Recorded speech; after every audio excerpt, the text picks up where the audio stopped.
ಆತ್ಮೀಯ H60 news ಅರ್ಥಾತ್ ಸೀತಾರಾಮ್ ನ್ಯೂಸದ ವೀಕ್ಷಕರೇ, ನಾನು ನಿಮ್ಮವ ಎಂ ಆಯುಧ ಮಲ್ಲಪ್ಪ ಜೊತೆ ಅವರು. ತಾವು ಈಗ ಸುದ್ದಿಗಳ ಲೋಕಕ್ಕೆ ಎಂಟ್ರಿ ಹೊಡಿತಾ ಇದ್ದೀರಿ. ಈ ಸುದ್ದಿಗಳನ್ನು ಪ್ರತಿಯೊಂದು ನೋಡೋ ಜೊತೆಗೆ ನಿಮ್ಮ ಅಭಿಪ್ರಾಯಗಳನ್ನು ಹಂಚ್ತಾ ಇರಿ. ಯಾಕಂದರೆ ಈ ಸುದ್ದಿಗಳು ನಿಮಗಾಗಿ, ನಿಮ್ಮ ಬದುಕಿಗಾಗಿ, ನಿಮ್ಮ ವೈಚಾರಿಕೆಗಾಗಿ, ನಿಮ್ಮ ತಿಳುವಳಿಕೆಗಾಗಿಯೂ ನಿಮಗೂ ಗೊತ್ತು. ಜೊತೆಗೆ ನಮಗೂ ನಿಮ್ಮೊಂದಿಗೆ ಇದೊಂದು ಮಾತಾಡುವಂಥ ಜೊತೆಗೆ ಸುದ್ದಿಗಳನ್ನು ಬಿಡುವಂಥ ಕೆಲಸ. ಈ ಕೆಲಸದಲ್ಲಿ ನಾವು ನಿಮ್ಮೊಂದಿಗಿದ್ದೀವಿ ಅಂತ ಹೇಳ್ತಾ ನೋಡ್ತಾ ಇರಿ ಈ ಸುದ್ದಿಗಳನ್ನು.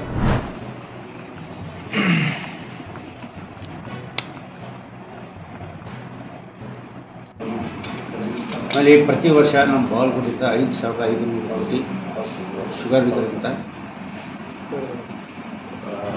ಡಿಸ್ಟಿಕ್ ಪ್ರೈವೇಟ್ ಇದು ಪ್ರೊಡಕ್ಷನ್ ಈ ಹಂತದಲ್ಲಿ ಈಗಾಗಲೇ ವಿಳಂಬವಾಗಿ ಸರ್ಕಾರ ಆದೇಶ ಅಕ್ಟೋಬರ್ 20ರಿಂದ ಸ್ಟಾರ್ಟ್ ಮಾಡಿರುವಂಥ ಆದೇಶ ಇತ್ತು. ಈಗಾಗಲೇ ವಿಳಂಬ ಆಗಿದೆ. ಈ ವಿಳಂಬ ಆದರೆ ಈಗಾಗಲೇ ತಮಗೆಲ್ಲ ಹೇಳಿದರು, ಮೊನ್ನೆ ಮಾಜಿ ಸಚಿವರು ಎಸ್ ಆರ್ ಪಾಟೀಲ್ ಸಾಹೇಬರು ಕೂಡ ತಮಗೆಲ್ಲ ಹೇಳಿದರು ಏನೇನು ಮುಂದಿನ ರೈತರಿಗೆ ಏನು ಮುಂದೆ ತೊಂದರೆ ಆಗ್ತಾವಂತ, ಲಗಾಣಿ ವಿಷಯದಲ್ಲಾಗಲಿ, ಇಳುವರಿ ವಿಷಯದಾಗಲಿ, ಬಿಸಿಲಾಗಲಿ ಏನೇನು ತೊಂದರೆ ಆಗುತ್ತೆ ಅಂತ ಹೇಳ್ತಾರೆ. ಈ ಹಿನ್ನೆಲೆಯಲ್ಲಿ ಮತ್ತೊಮ್ಮೆ ತಮ್ಮ ಮುಖಾಂತರ ರೈತ ಬಾಂಧವರಲ್ಲಿ ಮತ್ತು ರೈತ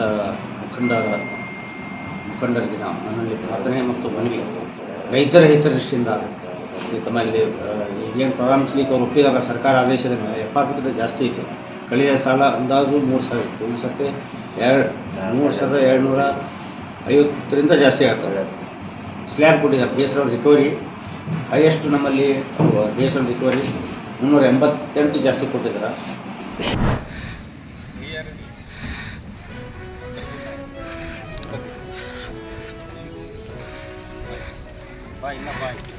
ಈ ಶೇಪ್ ಬೋರ್ಡ್ ಬರ್ತದೆ. ಆಕಾಯ್ತು ತಡೆ. ನಾವು ಗೋಣಿವಾಡ ಕ್ಯಾಂಪು ಮತ್ತು ದಾವಣಗೆರೆ ಜಿಲ್ಲೆ ಗೋಣಿವಾಡ ಗ್ರಾಮದಲ್ಲಿ ಸುಮಾರು 30 ಮಕ್ಕಳು ದಾವಣಗೆರೆ ಕಾಲೇಜ್ಗೆ ಹೋಗ್ತಿದ್ದಾರೆ. ಎಲ್ಲ ಡಿಗ್ರಿ ಇದ್ದಾರೆ, ITI ಮಾಡ್ತಿದ್ದಾರೆ, ಆಮೇಲೆ ಡಿಪ್ಲೊಮಾ ಮಾಡ್ತಿದ್ದಾರೆ, ನಾನಾ ಕಾಲೇಜುಗಳಿಗೆ ಹೋಗ್ತಿದ್ದಾರೆ. ಇಲ್ಲಿ ಸಮಸ್ಯೆ ಏನಾಗ್ತಿದೆ ಅಂದರೆ ಗೌರ್ಮೆಂಟ್ ಬಸ್ಗಳು ಇಲ್ಲಿ ನಿಲ್ಲಿಸ್ತಾ ಇಲ್ಲ. ಅವರು ಬೆಳಗ್ಗೆ 9 ಗಂಟೆಗೆ ಕಾಲೇಜುಗಳಿದ್ದಾವೆ. ಇಲ್ಲಿ ಅವರು 7:15, 8 ಗಂಟೆಯಿಂದ ಸತತವಾಗಿ ಕಾದರೂ ಯಾವುದೇ ಬಸ್ಸುಗಳು ನಿಲ್ಲಿಸ್ತಾನೆ ಅವರಿಗೆ ಕಾಲೇಜುಗಳಿಗೆ ಹೋಗೋಕ್ಕೆ ತುಂಬ ತೊಂದರೆ ಮಾಡ್ತಿದ್ದಾರೆ. ದಯಮಾಡಿ ಇದಕ್ಕೆ ಸಂಬಂಧಪಟ್ಟ ಅಧಿಕಾರಿಗಳು ಇದರ ಬಗ್ಗೆ ಕ್ರಮ ವಹಿಸಿ ಇಲ್ಲಿ ಮಕ್ಕಳಿಗೆ ಆಗ್ತಕ್ಕಂಥ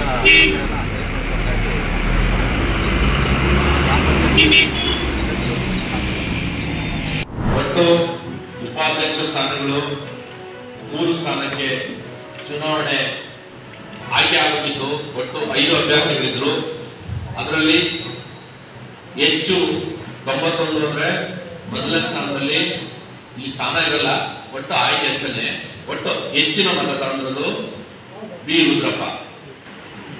ನೆಕ್ಸ್ಟ್ 2ನೇ ಸ್ಥಾನದಲ್ಲಿ CK ನಾಗರಾಜ್ 86, 3ನೇ ಸ್ಥಾನದಲ್ಲಿ TB ರಾಜು 71, 4ನೇ ಸ್ಥಾನದಲ್ಲಿ ಮಂಜುನಾಥ್ 61 ಇದೆ.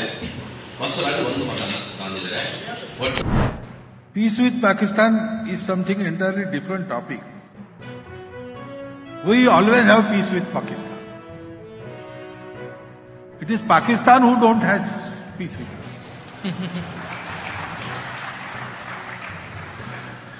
And as long as Pakistan gets some satisfaction of causing harm to Bharat, it will keep on doing it. So, way to peace with Pakistan is that we don't breach from our side the peace.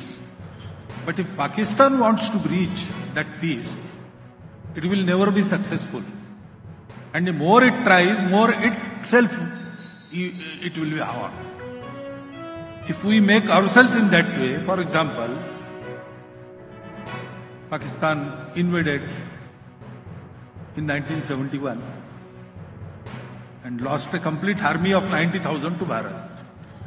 If that happens repeatedly, then one day Pakistan will learn a lesson.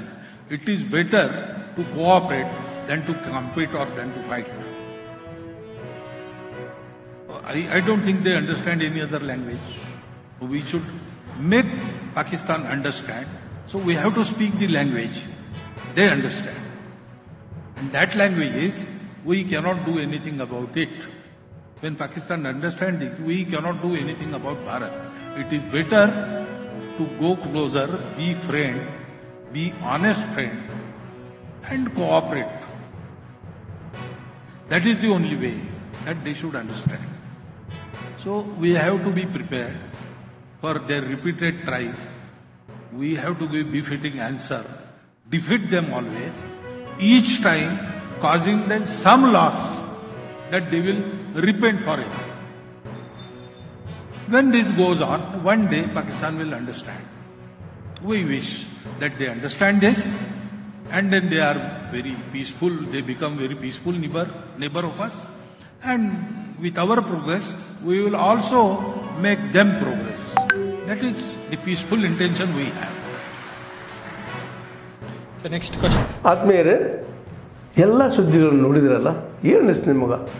ಇದರಲ್ಲೇ ನಿಮ್ಗೆ like ಆಗಿರ್ಬೋದು, dislike ಆಗಿರ್ಬೋದು, comment ಬೇಡಪ್ಪ ಅಂತೂ ಅನಿಸಿರ್ಬೋದು, comment ಮಾಡಬೇಕಪ್ಪ ಅನಿಸಿರ್ಬೋದು, share ಮಾಡಬಾರ್ದಪ್ಪ ಅನಿಸಿರ್ಬೋದು, ಅದು ಮಾಡಬೇಕು ಅನಿಸಿರ್ಬೋದು.